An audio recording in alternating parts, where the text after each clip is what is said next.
किसी ने ठीक कहा है कि सियासी मैदान में जंग जुबान से लड़ी जाती है। ये ऐसा शस्त्र है जिसे विपक्ष और आवाम दोनों को साधा जा सकता है। उत्तराखंड चुनावी संग्राम के भी शायद वो तमाम दिग्गज जो रण में उतरे हैं इस नीति से परिचित हैं। यही वजह है कि कभी अपने खेमे के लिए उनकी जुबान वार बचाव करती है तो कभी अपने अपने खेमे की ओर से दावे और वादे।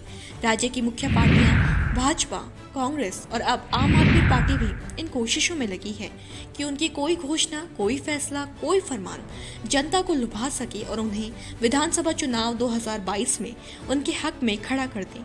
इसी कड़ी में अब तक तीनों ही पार्टियां कई फैसले, कई घोषणाएं कर चुकी हैं। चलिए पार्टीवार जान लेते हैं कि कौन सा दल अब तक कौन कौन सी बड़ी घोषणाएं उत्तराखंड में, उत्तराखंड और उत्तराखंड के लोगों के लिए कर चुका है। शुरुआत करेंगे भाजपा से। भाजपा ने कई चालें अब तक चुनावी जंग में चली हैं।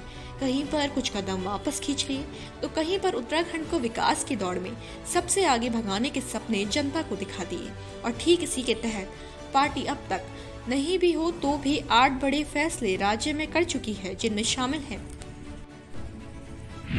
22,000 से ज्यादा पदों पर भर्ती के आदेश देना, अतिथि शिक्षकों का मानदेय 15 से बढ़ाकर 25,000 रुपए करना, MBBS इंटर्न के स्टाइपेंड को 7500 से बढ़ाकर 17,000 करने का फैसला, विश्वविद्यालयों के अस्थायी कर्मियों का मानदेय 35,000 मासिक करना, 2,60,000 छात्र छात्राओं को मुफ्त मोबाइल टैबलेट देने की घोषणा, सरकारी नौकरियों में अधिकतम आयु सीमा को 1 साल बढ़ाना, कोरोना काल में जन सुरक्षा में काम करने वाले हजारों कार्मिकों को प्रोत्साहन राशि देने का फैसला और परिवहन सेक्टर को 6 माह के टैक्स की छूट देना। इसके अलावा भी पार्टी की सौगातों के पिटारे से अब तक 500 से ज्यादा फैसले निकल चुके हैं। इधर सत्तासीन भाजपा को कांग्रेस भी करारा जवाब देने की फिराक में है, इसलिए घोषणाओं के पुल बांधने में वो भी पीछे नहीं रही। अब तक कांग्रेस उत्तराखंड में कई घोषणाएं कर चुकी है। इनमें शामिल है पहले साल 100 यूनिट और दूसरे साल से हर महीने 200 यूनिट मुफ्त बिजली देने का वायदा, पुरुषों के लिए वीर माधव सिंह भंडारी पुरस्कार, राज्य खेल रत्न पुरस्कार की बात, सरकारी विभाग के सभी रिक्त पदों पर स्थायी भर्तियां करने का ऐलान, हर साल सरकारी विभागों में 10% नए पद सृजित करने की घोषणा, नौकरी और स्वरोजगार के लाभ से छूटने वाले नौजवानों को बेरोजगारी भत्ता देने का वादा, एक परिवार में 2 महिलाओं को पेंशन देने का ऐलान और गांवों में रहने वाले लोगों को कूड़ी बाड़ी पेंशन और पारंपरिक वस्त्र आभूषण देने की घोषणा। हालांकि उत्तराखंड में कांग्रेस और भाजपा की कमान से ऐलानों के 3 निकलना कोई नई बात नहीं है। दोनों मुख्य पार्टियां हैं और अब तक के चारों विधानसभा चुनावों में कई वादे प्रदेशवासियों से करती दिखी हैं। क्या इस बार अलग है? प्रदेश में आम आदमी पार्टी की सक्रियता का बढ़ना।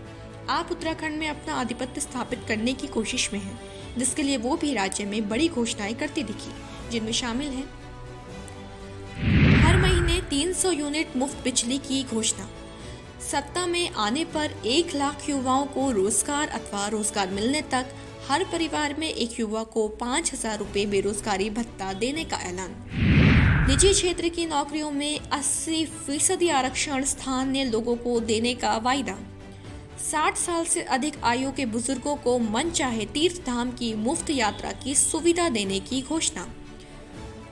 अब चुनावी वादों की होड़ में जनता को लुभाने से कौन सी पार्टी कामयाब रहेगी, यही तय करेगा आगामी विधानसभा चुनावों के नतीजों को। हालांकि इससे भी बड़ा प्रश्न चिन्ह सवाल पर लगता है कि इस बार उत्तराखंड की जनता क्या महज ऐलानों और घोषणाओं के बलबूते पर किसी पार्टी को सत्ता में काबिज होने का अधिकार देगी भी या नहीं, या इस बार किया जाएगा काम का आंकलन। ब्यूरो रिपोर्ट, देवभूमि इनसाइडर।